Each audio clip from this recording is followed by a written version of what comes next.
Hola muchachos, continuando con nuestra temática sobre residuos, vamos a comenzar con esta definición. Sea f de z una función con una singularidad aislada en z sub 0, entonces existe un número real de r mayor que 0 y una región anular entre 0 y r, tal que f puede ser representada por la serie de Lorentz, lo que ya habíamos mencionado anteriormente, ¿cierto? Solo que aquí está un poco más compacta, donde tenemos la parte asociada a sub n, ¿cierto?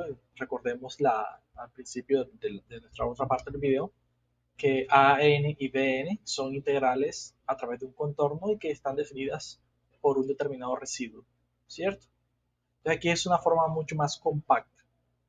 Lo interesante es que la primera parte de esa serie de Lorentz está asociada a potencias positivas de z menos z sub 0 y la otra parte, como ya les había comentado anteriormente, está asociado a potencias negativas de z menos z sub n. Esa es la forma más compacta, ¿cierto? La clasificación, bueno, esta parte que está aquí, asociada a la potencia negativa, se conoce como parte principal de la función en z sub 0, ¿cierto? Que es el punto singular. Y tiene algunas clasificaciones de singularidades aislantes. Vamos a hablar sobre, por ejemplo, del caso A y del caso B, ¿cierto? Y daremos algunos ejemplos, ¿ok? Básicamente esto es un resumen corto de lo que ya vimos en el primer video asociada a nuestra temática sobre residuos. Caso A. Si B sub n, este que aparece en la parte principal, ¿cierto? De la serie de Lorentz, ¿cierto? Si ese B sub n es 0, para todo n mayor o igual que 1, z sub 0, este de aquí, es llamado de punto singular removible de la función. ¿Ok? Vamos a ver más adelante un ejemplo sobre un punto singular removible. ¿Ok? Y la serie de Lorentz solo contiene potencias positivas. ¿Ok? Claro está, si esto es 0, pues no hay contribución de potencias negativas, sino solo contribución de potencias positivas. Por eso dice que la serie de Lorentz solo contiene potencias positivas en el caso A. ¿Ok? Caso B. Si B sub n es 0, o sea, aquí nuevamente, para todo n que está aquí, mayor que m. ¿Ok?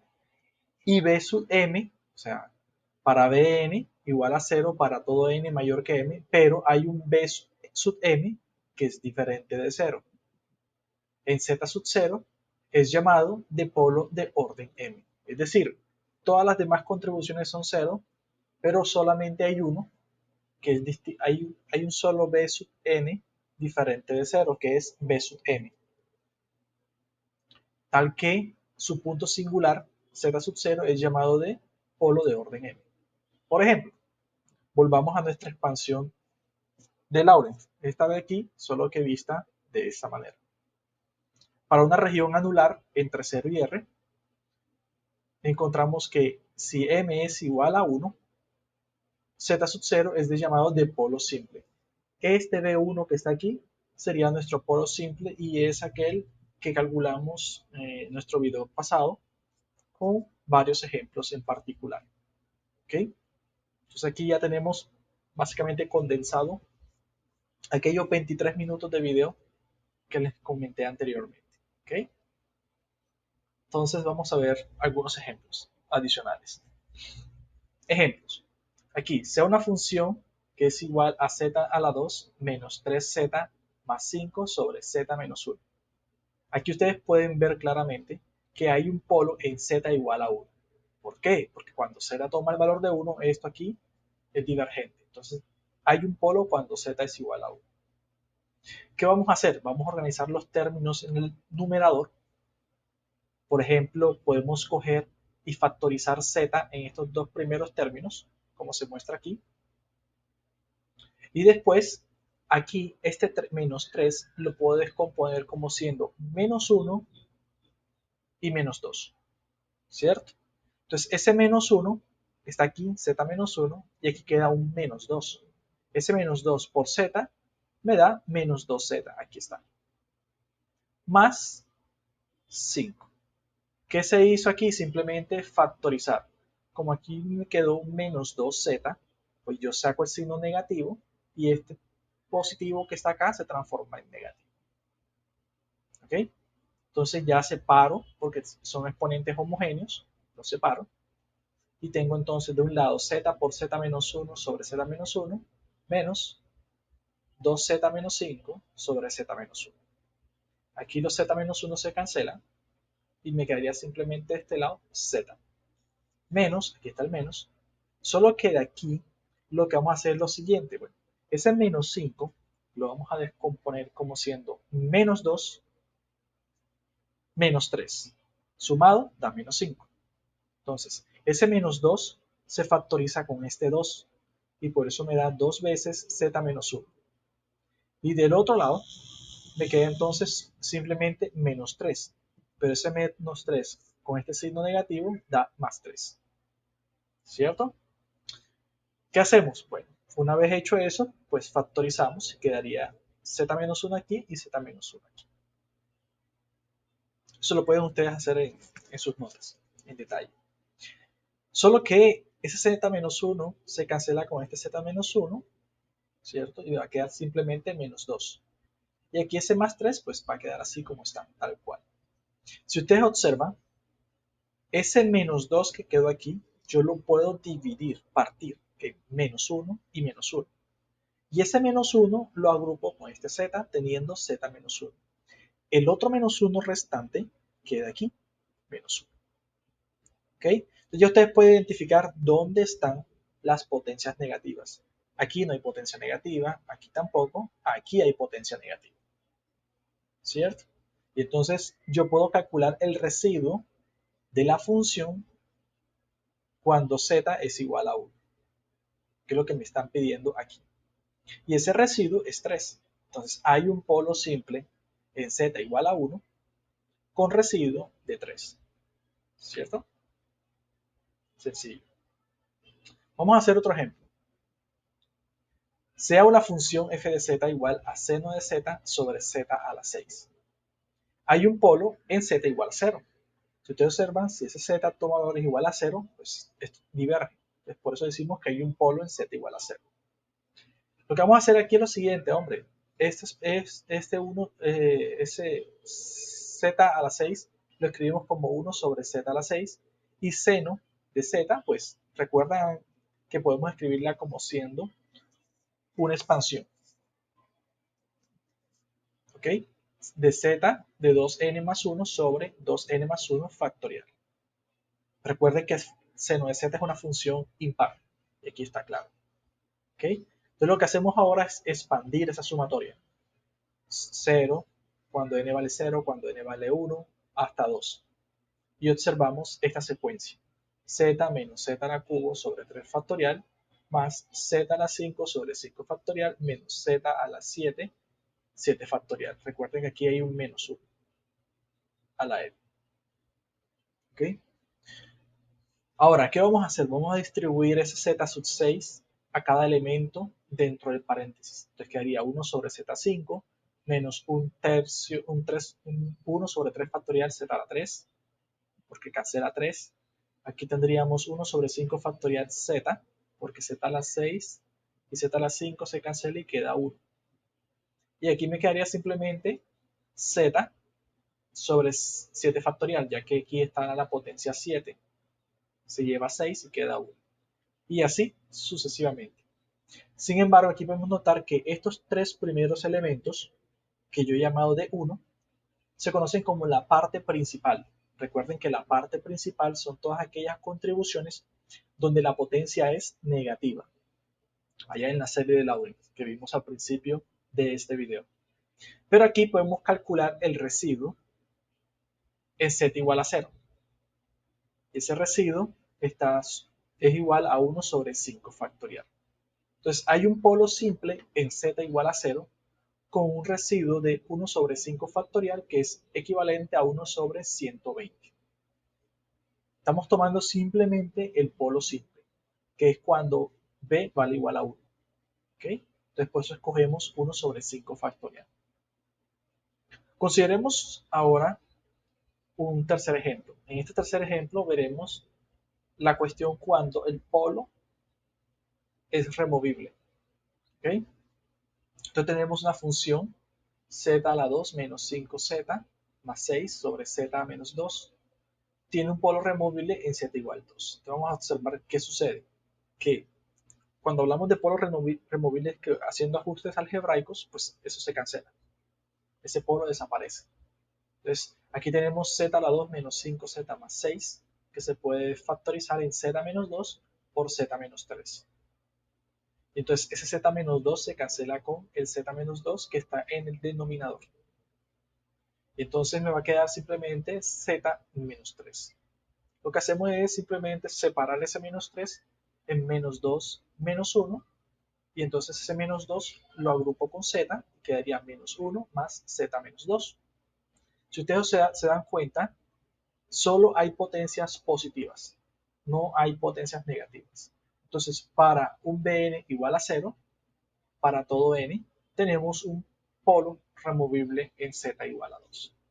Entonces, son tres casos, tres ejemplos, de tal forma que me permita a mí poner en práctica lo que ya hemos visto. ¿Okay? Sobre el cálculo de residuos. La pregunta es entonces, ¿cómo calcular el residuo de una función f teniendo un polo de orden m en z sub 0? Esa es la pregunta que queda abierta, porque hasta el momento vimos solo casos particulares. ¿Okay? Entonces vamos a ver qué pasa para orden m. Y esto va a ser, todo lo que hemos visto aquí va a ser bastante importante para nuestra siguiente temática que abordaremos la semana siguiente, sobre las integrales. Entonces, si f tiene un polo de orden m, entonces g de z, definido como g de z igual a z menos z sub 0 a la m de f de z, es analítica en z sub 0. Es decir, g sub z es analítico en z sub 0. Entonces, para un contorno cerrado C que contiene z sub 0, pero no otro punto singular de f, tenemos que el residuo se puede definir de esta forma. Algo que ya hemos visto anteriormente. Esta primera parte aquí. Solo que ahora lo que vamos a hacer es redefinir ese f de z como un g de z sobre z menos z sub 0 a la m. ¿Por qué? Porque tenemos ahora una función que tiene un polo de orden m. ¿Sí lo ven? En los casos anteriores no teníamos ese problema. Cuando tenemos ese orden m hay que tomar mucho cuidado, porque hay que utilizar unas ciertas herramientas que les voy a mostrar a continuación, que serán de bastante importancia más adelante. Entonces recordemos esto cuando en anteriores discusiones sobre nuestro curso, nosotros llegamos a una relación que me define las derivadas de una función a la orden n como siendo n factorial sobre 2pi la integral sobre un contorno de una función de chi sobre de chi menos z n más 1. Esto nosotros lo encontramos ya hace tiempo atrás. Entonces, si no recuerdan, nuevamente los invito a que revisen nuestros apuntes. ¿Okay? Porque esto va a ser clave. Entonces, vamos a tomar aquí y vamos a despejar ese 2pi, lo dejamos quieto y ese n factorial lo pasamos a dividir del otro lado. De tal forma que tenemos esta expresión que está acá. ¿Sí ven? Solo que ahora vamos a hacer algunos cambios. Vamos a cambiar esa función f de chi por g de z, el chi por z, el z que estaba aquí, vamos a tomarlo como z sub 0, y el n más 1, que está aquí, vamos a llamarlo de m, ¿cierto? ¿Para qué? Para que esto nos quede de esta forma, que es acá. Entonces despejamos acá y tendríamos que m menos 1 es igual a n. Entonces ese n que está acá, vamos a sustituirlo aquí y aquí. Y haciendo las demás sustituciones, tendríamos que la función g de m-1 de z sub 0 sobre m-1 factorial va a ser igual a 1 sobre 2pi, la integral sobre el contorno, se me olvidó escribirlo, g de z sobre z menos z sub 0 a la orden m. Si ustedes comparan este lado de esta expresión, estamos encontrando que esto que está aquí es igual al residuo de la función en el polo singular z sub 0. La única diferencia ahora con nuestras explicaciones anteriores es ese polo que está aquí. Es un polo de orden m. ¿Okay? Hasta anteriormente hablábamos de polo de orden 1. Pero aquí estamos calculando polos de orden m. Entonces todo lo que está aquí es igual al residuo de la función. ¿Pero qué es esto? Si nosotros comparamos esto con esto aquí, serían derivadas de nuestra función. ¿Okay? Entonces nos quedaría algo así. El residuo va a ser igual a esta expresión que está de este lado. Y eso no es más, como es una derivada, lo podemos escribir como siendo 1 sobre m-1, el límite cuando z tiende a z sub 0 de la derivada de la función de orden m-1 por z menos z sub 0 a la orden m por la función f de z. ¿Ok? Si ustedes quieren notar para el caso particular, que es cuando lo que hemos trabajado cuando aquí m es igual a 1, miren lo que sucede. Tendríamos el caso de un polo simple, que básicamente es el límite de z menos z sub 0 de z menos z sub 0 por f de z, que es lo que ya veníamos trabajando anteriormente. ¿Okay?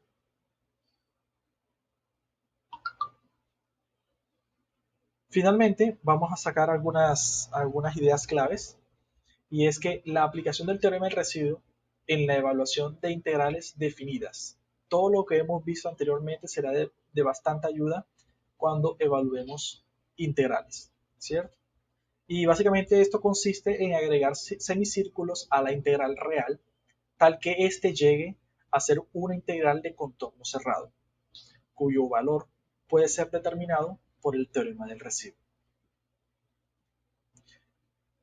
Después se toma el límite de la integral del contorno cuando el radio del semicírculo tiende al infinito o cero. Vamos, como les mencioné antes, vamos a ver algunas aplicaciones de esto, pero en particular vamos a ver algunos casos especiales, y es que de cierta manera esas integrales que calcularemos tienen que caer en tres diferentes tipos de integrales. ¿Okay? Funciones racionales, integral de tipo producto de funciones racionales y trigonométricas, y integrales de funciones trigonométricas. Entonces, son tres casos en los cuales debemos expresar nuestras integrales, con las cuales iremos a calcular su valor usando el teorema de los residuos. Pero esta es una discusión que vamos a dejar para la próxima semana. Por lo pronto quiero que por lo menos entiendan la idea y pongan en práctica lo que hemos aprendido aquí. ¿Cómo lo van a poner en práctica? Pues van a hacer unos ejemplos, unos ejercicios muy sencillos, ¿cierto? Entonces básicamente son ejercicios de práctica donde van a evaluar cada una de las siguientes integrales donde es un círculo de radio 3. Entonces, como ustedes podrán observar, miren, aquí tenemos un conjunto de integrales en las cuales ustedes van a calcular sus respectivos residuos, ¿okay? Y van a resolverla usando el procedimiento que hemos hecho hasta el momento. ¿Okay? Entonces, vamos a parar por acá. Si tienen alguna duda, pues me pueden escribir el correo y me preguntan, ¿vale? Hasta luego.